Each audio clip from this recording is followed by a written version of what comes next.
So we'll go ahead and get started with the webinar. I want to start out by thanking everyone for taking time out um, to attend this webinar, Student Loan Debt, There is Life After.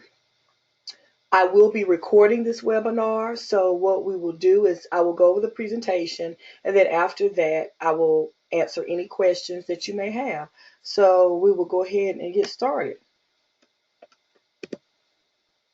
So I want to personally thank you for investing your valuable time to attend this webinar today.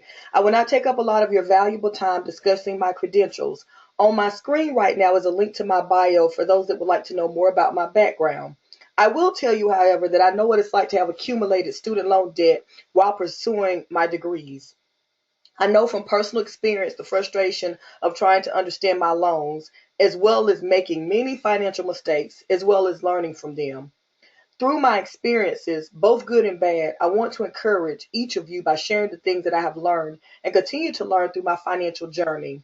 Thank you again for taking the time to attend this webinar. So the purpose of this webinar is actually to inform attendees that you can still have a productive financial life, although you may have accumulated some student loan debt. Some of the things that we will cover this evening include misconceptions about student loan debt, some student loan debt statistics, understanding the type of loans that you have, loan forgiveness programs and scams, developing a financial plan, as well as additional information. First, we will talk about some of the misconceptions that are associated with student loan debt. One of the things that I've heard before is that, hey, I haven't received a bill, so I don't owe them. Well, this is just not true because, believe it or not, the student loan people will eventually catch up with you. It doesn't matter whether you have federal loans or private loans, they will find you. So you never want to make an assumption just because you haven't received the bill yet that you don't owe them. Another misconception is that all student loans have the same terms and conditions. The truth of the matter is that all student loans are not created equal. So again, when you are taking out a student loan, it's not a good idea to try to discuss um, or compare. You may say, well, my friend has this type of loan, so my terms and conditions will be the same. They're totally different, so it's important that you understand those terms and conditions. So we'll talk a little bit more about that later. So even if you're an undergraduate student and you had loans in your undergraduate program, the terms and conditions will be totally different in graduate school. Refinancing and consolidation mean the same thing. I'll talk a little bit more about that later, but those are two different things that can be done with your student loans. Also, there's nothing you can do if you can't afford to make your payments. Again, this is a common misconception, and this is how people get into ruining their credit. If they fall on hard times, they just don't contact their lenders to let them know. And there are programs depending on what kind of loans you have, and I'll also talk a little bit more about those later. So again, these are some of the common misconceptions that are associated with student loans, and there are many more that are out there. I wanted to also share some of the student loan debt statistics that are out there. Some of you, if you've attended some of my prior webinars, you may have seen these statistics before. And these numbers will continue to go up as the cost of education, higher education, continues to go up. But for example, the average class of 2015 that had student loan debt will have to pay back more than $35,000. For parents that took out student loans for their children, the average debt actually crept up to 30,867 this year from 29,684 in 2014. About 17% of graduates have parents with loans out on their behalf. This is extremely important because many parents take out student loan debt, but it is also important for parents to think about how will that impact their future? How will that impact their retirement? Because the truth of the matter is that the student loan lenders are actually garnishing people's Social Security wages. I heard a story, maybe I think it was earlier this year, maybe even the latter part of last year, where a man actually had his Social Security check garnished because his mom had taken out a loan and she was deceased. Well, took out a loan for him many years ago, and for whatever reason he thought the loan had been paid, but it had not. So actually, they garnished his Social Security wages. So it's something to think about. And as I mentioned in some of my other webinars, there are all kinds of opportunities out there so that a person in this day and age does not have to take out unnecessary debt. So again, not only does this affect your children, but can also affect your retirement goals. And this came from the Wall Street Journal 2015. Now, for graduate students, some of the data shows that the median graduate school debt rose from $40,200 in 2004 to $57,600 in 2012. Those pursuing a Master of Business Administration degree borrowed $42,000 in 2012. Those pursuing Master of Arts degrees were about $58,500 in debt in 2012. And these figures actually came from CNN Money 2014. Now, it's important, as I mentioned before, that you understand the types of loans that you have. It's a lot. I remember when I first, when it was time for me to repay my loans and things like that. To be honest, I know at the end when you graduate, they go over all these things with what they call your exit review. But to be honest, I didn't really know the difference between a subsidized loan and anything else. But it is important, if you have student loans and you're currently in school, that you understand the types of loans that you have. If you're have graduated already or your loans are in deferment or what have you, or forbearance, it's also important to understand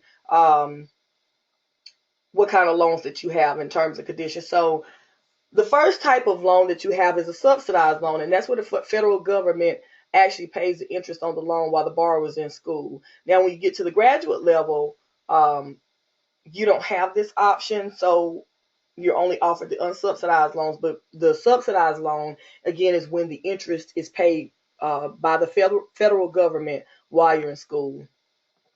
The unsubsidized loan is where the borrower is responsible for the interest from the time that the funds are given, and they may allow the interest to be added to the outstanding principal balance. I always, again, like to tell people, if you don't have to take out this kind of loan, then don't do it if you have to choose between the subsidized and the unsubsidized. But again, it's important to note that with your unsubsidized loans, that let's say, for example, if you borrow $10,000 and the interest that's accrued on it, let's say, is $1,000 in a year's time, then your new balance becomes $11,000, and then the interest that's accumulated on top of that new balance is added to it, and that's how those loans continue to balloon out of control. So it's, if you have that type of loan and you're still in school, it's a wise thing if you're able to to pay on some of that interest, and which is tax deductible. And I'll talk a little bit about that a little bit later on in the presentation. But it's important to, if you have a loan through the government, you either have a subsidized loan or unsubsidized, or you may have both. Then you have private lenders, and private lenders, I always tell people you need to stay away from the private lenders if possible. Now, of course, that doesn't help you if you've already taken out student loans and things like that. And so private lenders, unlike the federal government, they don't have, usually, most of them do not have programs where, if you stumble across hardships or things like that, you don't have the same types of options. But again, if you have private lenders and you have to think about which ones would I need to pay off first, let's say between your federal government loans, the federal loans from the government, as well as private lenders, you want to try to take care of those private lenders first, because even if you die, most of them still want their money. Here's another true story I heard on the radio maybe about a year ago, might have been close to 2 years ago. There was actually a case where a woman had co-signed for her son a student loan, and the son passed away, and this lady was elderly, and she called into the radio show, and she was crying because the people were harassing her so badly. And so I think it was like a $10,000 loan balance on it. And so unlike the federal government's loans, they're not dischargeable in death. The federal government's loans are dischargeable in death, but with most private lenders, with the exception of a few, the debt is not dischargeable in death. And so, like I said, they continue to harass the mother of this man. So again, I tell people again, if you for some reason are thinking about going back to school, or you're currently in school, again, if you have not dealt with private lenders, do your best not to start. Again, if you've already have loans with private lenders, then if working on paying off your loans, pay off those first. And so again, it's just important. I've talked to several people, and a lot of people, you will be surprised, they don't know what kind of loans that they have. They don't know the terms and the conditions. They don't even know who has their loans. So it's extremely important. Not only do you understand or know who has your loans, whether they're government or private, but also understanding just the types that you have. Now I'd like to spend a moment talking about loan forgiveness programs as well as scams. So there are a lot of scams out there. First, I want to talk about loan forgiveness. There are loan forgiveness programs out there for loans with the federal government. There are lots and lots of programs. And they are still, although the loan forgiveness program has been in existence for a while, they're constantly updating and changing. So some examples, like if you were in a public service job and you want to check with your employer, let's say if you're a teacher or if you work for a nonprofit organization, you want to contact your lender, and then you want to contact your employer to ask, hey, are y'all, how can I participate in this? And usually what will happen is there's a form that your lender will send out. Again, this is if you have a federal loan. They will send you out the paperwork to take to your employer and to have that completed. And as I mentioned before, because I've had people in the past that say, well, I tried, and the type of job that I'm in, they said I didn't qualify. Again, it's best if you contact your lender. And I always tell people, call every year, because I've been calling them for the last few years about different things, because they're always changing the rules. And just to use myself as an example, I've taken advantage of many programs. And one of the things I taught for about 10 years. Well, actually, it's been 10 years at the college level. And when I was teaching full time at the college level, I actually started to participate in the forgiveness program. The way that particular program was set up is that you have to be on, they have several different payment plans. And so you can't be in forbearance and participate. And just as a side note, forbearance is when you're making your payments, but you're making interest payments only.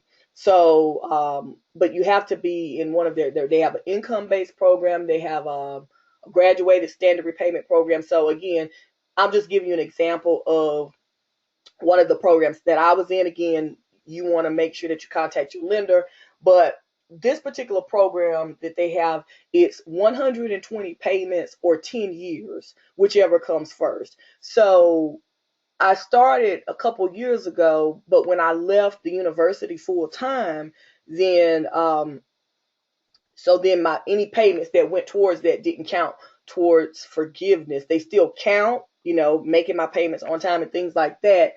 And so what happens is, if I ever go back into teaching full time, or into working for a nonprofit full time, or some other list of a public service organizations, then my payments will pick right up. So let's say if I had 10 payments that went in towards that 120 payments, then they would pick up again, let the 11th payment, the 12th payment, the 13th. So again, they would continue on. But that's one kind, again, where it's 10 years or 120 payments. And again, you can actually pull that up on the internet, but I always tell people just to call your lender directly, and they'll send you out some paperwork or direct you to their website. Beware of companies that call and say that they can help you find out if you qualify for student loan forgiveness. I don't know about, any of you that are listening, but I hear commercials on the radio all the time that talk about how they can help you with forgiveness programs and things like that. Here's the reality of it. Some of the companies, what they will do is send you an application, and you pay money, you complete the application, and then they supposedly help you. Here's the thing, you can save your money, and again, contact your lender. They can tell you. But again, people make money off of what people don't know. So again, beware of those companies. I always tell people, if um if somebody calls you, don't talk to them. Your lender is not going to call you. So again, just be very mindful of that. Also, beware of companies that call and offer to purchase your student loan debt. So again, I had actually posted something on my all my social media accounts about 2 weeks ago, and somebody had commented that they actually had somebody to call them and tell them that they would purchase their debt. And so it's important that, again, stay clear of them, because what can happen is, if you do business with these companies, you could end up owing them more money than you actually owe your student loan companies. So again, and I know I keep saying it, but make sure that you contact your lender with any questions that you have. Don't contact anybody else that has student loan debt, because again, the terms and conditions are different. Your situation may be different, and you want to make sure you keep the lines of communication open. So again, at the end of the day, the theme of this is contact your lender to find out about any programs and things like that. So again, understanding your loans, repayments, terms and conditions, make sure you understand what those are. So again, when we talk about repayment terms and conditions, how long is the length of your loan for? What are the conditions? What happens if you pay early? What happens if you pay late? What happens if you can't pay at all? And again, this goes back to understanding what kind of loan you have. And I can't say it enough. You never want to, if you can't pay if you can't pay your loans, as I mentioned under the misconceptions earlier, make sure you communicate with them. There's no need again to ruin your credit or go into default with your loans, especially again if you have federal loans. Talk to them. Again, they understand those types of things. When you talk about also repayment terms and conditions, understanding the types of programs and things like that, believe me when I tell you, they've heard it all before. They know people who've lost their jobs, people who don't work during the summer because maybe they teach. So again, if you don't understand something in your paperwork, call them. Again, I have called my lender many times over the years, because at the end of the day, if I mess up, then it's going to be on me. So if I don't understand something, if I have a question, I stay on top of them. Also, consolidation versus refinance options. Some people think these things are the same, but they're actually different. Consolidation actually is when you have several different loans with several different payments, and you actually combine all of them so that you have one payment, one interest rate. Refinance, on the other hand, is, same thing as, like similar to a house, is that a lender pays off your student loans that you have, and they refinance it, and it can be to extend the life of your loan from, let's say, 10 years to 20 years. It may be to lower your interest rates as well as your payments. So you do have options. So if you ever decide to take advantage of consolidating and refinancing, you want to make sure that you understand what you are gaining and what you're possibly losing. Special programs, again, I mentioned repayment options, forgiveness, economic hardship, etc. So let's say, for example, heaven forbid you lose your job. If, let's say, you're on an income-based repayment plan, then it's based on your income. If you have zero income coming in, then you can't pay anything, and that's not held against you. So let's say, for example, you're a teacher, and some of you may already be familiar with this. So let's say it's time for them to review your loan and what you're paying. And let's say you work from August to June. And so over the summer you're not working. Well, you shouldn't just say, "Oh well, I can't pay my loan." What you want to do is you want to call them, because again, they have different situations, or if you've lost your job.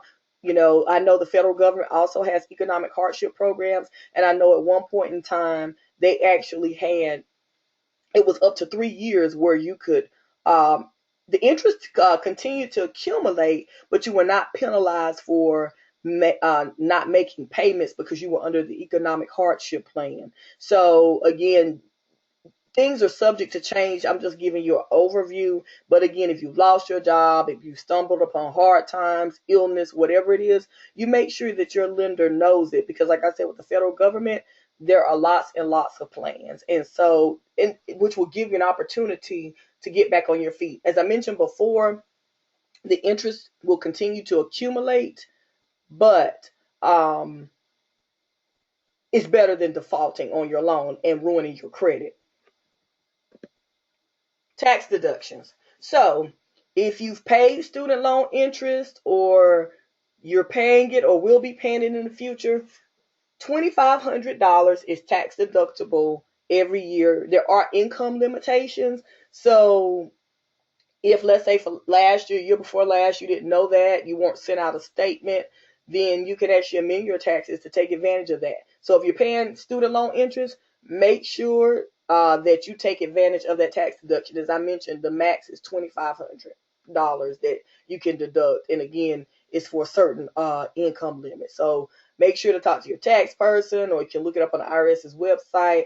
But again, the max is $2,500. So if you're paying it for your child or paying it for yourself. Now, I want to talk about for a second get your financial life on track, developing a financial plan. So you've accumulated student loan debt. Is it really the end of the world? It may feel like the end of the world, but it's not. So the reality of it is, and again, as I mentioned before in my introduction, there is life after student loan debt. I am a witness. Unfortunately, I went to school during a time where the technology and the internet was not like it is now. So again, a lot of the information that I found in books and things were outdated when I actually would send letters to try to apply for things. So I got a few scholarships, but I didn't really know where else to look outside of that. And so I accumulated a lot of debt. However, the other side of that is, even though you've accumulated student loan debt, doesn't mean that you can't continue to build things for yourself while you're continuing to pay down your student loans and take advantage of the programs that are out there. So one of the things that when I talk to people about, financially, or their financial plans, is developing a budget. Now, again, if you have student loan debt, you want to make sure that that's in your budget. So, and a lot of people don't like to talk about budgets because it's not fun, but a budget can keep you, especially if you follow it, it can keep you out of a lot of trouble, or it really can make you conscious of what you're doing. So, developing and sticking to a budget. This includes putting down or writing down your bills, your living expenses, such as food, household and personal items, as well as debts. So anything that it takes for you to live. If you give money to, charity, whether you tithe, whatever it is, it needs to go in that budget so you know how much money is being spent every month. And again, I'm just providing an overview. And again, your student loan debt, whatever that is per month, needs to also go into your financial plan. And another reason why that's important as it relates to student loans is because you can actually look and say, well, maybe I can, maybe I can actually afford to make the payments, because there have been situations where people thought student loan debt was their problem, the monthly payment. But then if you have other things that you're overspending on, then you want to get those things out of control. I mean, in control rather, so that you can continue to get on the right track. But developing a financial plan, developing a budget is really the first step to anything for life after. Then once you've developed a budget, you can develop a way to reduce some of these expenses. Someone years ago taught me about something called a 10-10 principle, and that's when you take 10 of your debts, reduce it by $10, that's $100, or maybe 8 of your debts by $8 or what have you. So again, looking at what you have. So again, even though you have student loan debt, if you can't afford it, or if you have to modify that, you actually have a budget where you're actually able to actually see what you're doing and talk to the lenders about, your challenges or whatever it is. Developing an emergency fund. One thing we know about life is emergencies are going to happen. We don't know when they're going to happen, but one thing is guaranteed is that they're going to happen. So one of the things that's important to know is, okay, how much should I have an emergency fund? Some people say you should have 3 months, some people say 6 months, some say a year. So let's say, for example, your monthly expenses are $2,000. Then some say you need $6,000 there. Of course, you may say, well, how can I just, I'm not walking around with $6,000. But if you have a budget, then you're able to pull those expenses out. Um, you're able to pull that extra money out and say, okay, you know what? This is how much I'm going to devote to an emergency fund. And then what happens is you won't get into trouble with borrowing extra that you can't afford to pay because you've actually put some things back. Credit reports. Now, why am I talking about credit reports? Well, it goes back to, let's say, for example, if you haven't paid your student loans, or even if you've paid them on time, they report um, to your credit bureaus. So if you ever want to get a house, or if you needed to get a loan for your business, this is another reason why you want to stay in good standing with your credit, with the credit bureaus, as far as your student loans, as well as your other debts are concerned.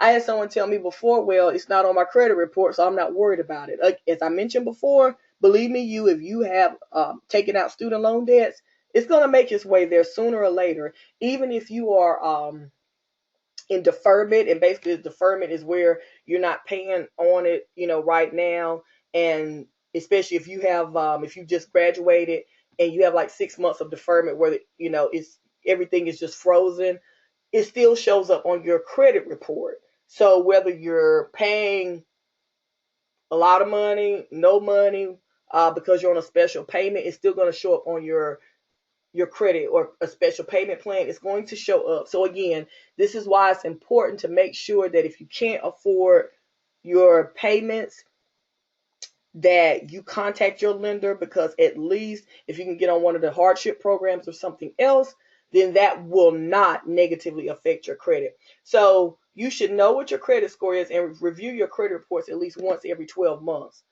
Now, you are entitled to one free credit report every 12 months from all three of the reporting agencies.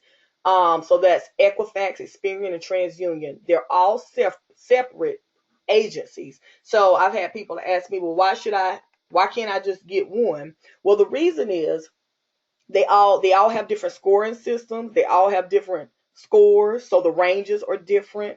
And so you also want to make sure you're looking for errors, or that there aren't any errors. So let's say if we're talking about student loans, you want to make sure that it's reported like it's supposed to. If you made your payments on time, you want to make sure that that's reported properly, or that if you don't have student loans, that somebody else's doesn't pop up, or whatever it is. So as I mentioned before, you're entitled to one free credit report from each of the bureaus every 12 months. Now, you can go to the separate sites and get your credit report, but it's more expensive because you have to pay for your credit report and your score. And if you decided to get your score through annualcreditreport.com, it's cheaper to go here. It's $7.95 per report. And you do not have to sign up for a trial in order to receive your reports. So that is critical. Ignoring your credit reports will not make it go away. An annual credit report, if it's been 11 months, they won't let you see it, because I've tried it before just to see if I could get my reports before 12 months. So it's important just to make sure you do that at least 12 months. And if you decide, well, every 12 months, and if you decide that you want to check your credit report in the middle of the year, then you can go to the sites and, pay if you just want to see it. People ask me about credit monitoring. That's something I tell people I don't think you should have to pay for every month. If you just wanted to check, I would just do your free credit report once every 12 months. And then if you wanted to pay $15 or $16 in the middle of the year to each of them, it comes out cheaper than just paying for monitoring. Also with credit monitoring, depending on, there are certain creditors or vendors that actually now will offer credit monitoring for free. Certain credit card agencies, like with AAA, I know AAA offers free credit monitoring through Experian. Or sometimes if there's been a breach of contract or a security breach, I've had organizations that will send me a subscription for a year of free monitoring. But AAA, if you're a AAA member, call and ask them about that. I was in a AAA store one day, an auto center, and I was sitting on the computer and it just popped up and said that we offer free credit monitoring. Also, with your credit reports, like if you have a credit card like Discover or Sears or something else, then they offer free TransUnion scores and things like that. So if you already have one that's going to give you a free reporter score, then you only just need to worry about your other two. If you're currently a student or plan on returning to school, make sure to apply for scholarships. If this is your first time on a webinar with me, you want to make sure, and I'll talk about my past webinars, but there are thousands of dollars right now that are available for not just undergraduate students, but graduate students. There are scholarship opportunities if you have children. For grades 7 through 12, there are even opportunities for middle school and elementary school students. As a side note, right now there's about 400 some thousand dollars that are available, at least $400,000 that are available for undergraduate students. And I was taking a look at something yesterday, and I saw where it's about $110,000 available for people who or returning or going to graduate school. So again, you want to make that part of your financial plan moving forward if you are still going to pursue additional education for some reason or another. You want to make sure, and again, this is part of your financial plan, knowing the numbers, knowing how much your program is going to cost. Will your job pay for any of this? Will you have to pay for it? But again, there are other ways outside of student loans. And if you don't know, that's one of the things that I assist people with. So now I just want to briefly share with you again, if this is your first time on a webinar with me, I do record all webinars. So this webinar is actually being recorded also, and I will make sure that everybody that's registered, you will receive an email from me probably by tomorrow with the recording. So I do record everything. But an upcoming webinar, I will be doing one on understanding credit. You do not need a miracle to improve your credit score. All you need is a plan. So I'll go into a little bit more detail about understanding credit, understanding how it works. Past webinars that are recorded that are available for anybody who wants it. How to save thousands on college tuition for your child. This is geared towards parents who have children who are in the 7th through 12th grade. I give an overview of the college process, the college application process, examples of scholarships. I break down the different types of loans. I talk about why you don't want to wait until a child's 12th grade year. So if you, as a side note, if you have children who are starting their senior year next month, you need to start now working on some things, because it can be a total nightmare. And I've seen students that I've worked with pass up on thousands of dollars because they were just stressed with the whole process. I have another one called How College Students Can Save Thousands on Tuition, where I not only talk about some examples of scholarship opportunities, but opportunities that you can look out for on campus, different opportunities with associations that you may belong to, how to, utilize your professors and things like that. And I also break down the cost of colleges, just like I did in this webinar, so that you get just an overview. And then the last one that I've done was on how graduate students can save thousands on tuition. For some reason, if you're not on my database, in my database, you don't receive emails from me, I'm going to, in the next slide or the next couple slides, I will give you my contact information, and you can send me an email to add you to the database if you are not receiving emails from me. If this is the first time that you're on a webinar, I will send you any of these webinars and you can pass them on. I have an upcoming seminar on August the 8th in Winston-Salem, and it's on how to find thousands in college scholarships for your child. And so I'm actually going to be taking participants through the steps that I actually use when people hire me to locate scholarships. Now, I actually love to show people how to find the money, but sometimes people say, hey, I don't have time, so can you find it for me? But I'm going to be offering a training where I'm going to take the participants through how I find it. So we'll go through different databases, and then I'll show you strategic searches that I go through on the internet. So when you leave, you will actually have a list of thousands of dollars that your child can actually apply for. With some of the databases, they actually will adjust. You complete a profile, and it would actually start right there, filtering through the information that you've put into your profile to find scholarships that your child is eligible to apply for. So by the time that you leave, like as I mentioned, you'll have a list of thousands of dollars in scholarships that your child is ready to apply for. And the fee for this is actually, I'm offering an early bird special. The fee for that is $199 until 11:30 p.m. on July 31st, and that includes you can bring up to 3 people, whether that's 3 adults, an adult, 2 children, or whatever that combination of 3 is. After 11:30 p.m. on July 31st, that fee is $250. So those are some upcoming seminars. And as I mentioned, if you don't know how to get started with locating money, as I mentioned, I'm going to take you through those steps because there is a lot of money out there. So I want to offer, give a free offer this evening for taking out the time to attend this evening's webinar. Um, I'd like to offer, actually, it's more of a free assessment. Um, for the first person that emails free credit assessment in the subject line to me. This assessment consists of discussing steps that you need to take to get your financial life on track, whether that's your discussion about credit, debt, and money management. All those things are married to one another. So as I tell people, credit is important, but on the flip side, if you have issues with student loan debt, if you're not in good standing, whether it's with that type of debt or something else, we want to make sure that we get you back on track financially so that not only you improve your credit scores, but you also have your plans for emergencies and other things that you need so that you reach your financial goals. So my email address, you can email questions to Andrea J at Andrea J at anjconsultingservices.com, and you can email that to me. You can also call me at 336-476-4710. And here are some other pages where I have information. The following page where I discuss issues around college planning as well as download free information. If you go to www.savethousandforcollege.com, there's a brief video clip where I'm discussing, again, some issues around college planning, as well as some common mistakes that parents make when they plan. You can also download a free report that's called 6 Reasons Why College Students Don't Finish in 4 years. And then you can also share that information, but you can download that information.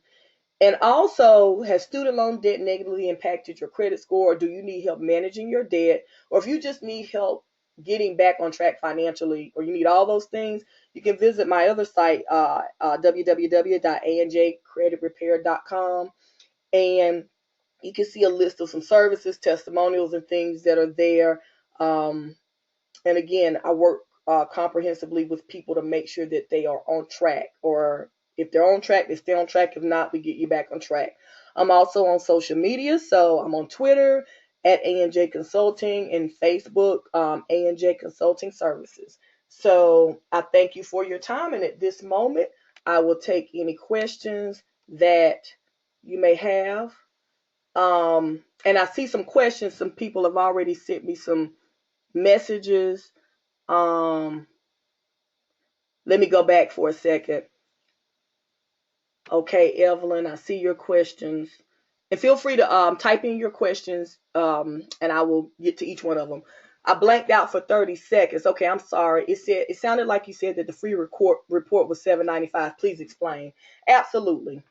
If you go through www.annualcreditreport.com, you actually yes, each of their credit reports, their credit scores are $7.95. The credit reports themselves are free. You're entitled to one from each of the reporting agencies for free. So one from Experian, one from Equifax, and one from TransUnion. Those are free. But if you want to see your credit score, you do have to pay $7.95. And I suggest to people that if you want your credit score, it's cheaper to go through them and get your credit score, because, for example, with Equifax, you'll pay like $15.95 for your credit report and your score. So, but yes, the free credit is the free credit report. That is free, but it's the credit score that's $7.95. Does interest keep accruing if you stop paying during the forgiveness period? So what happens is, let me see, interest. So are you asking? Oh, let me make sure I'm understanding this. So are you saying, like, if you're currently on one of the payment plans and it's going towards forgiveness, now, yes, if I'm understanding you correct, the interest is still accumulating. It is. So it doesn't stop. So for example, when I was making my payments when I was, well, I'm still making my payments, but as the payments were going towards it, because what they do is like there's not a little, like if you log into your account with the federal government, like it won't be a note there that says, okay, she's under the forgiveness program. And I know this because I've called and watched them just because to make sure they're not making any mistakes. But what happens is it just shows your payments, the number of payments that you made. So it's really just like you're making the regular payments, but in their system, those payments are going towards forgiveness. So I always tell people to make sure that you call them periodically, at least once a year, to make sure that that's the same rules. But to answer your question, yes, the interest continues to accumulate. Yes, it does. Great questions. Any other questions? You're welcome.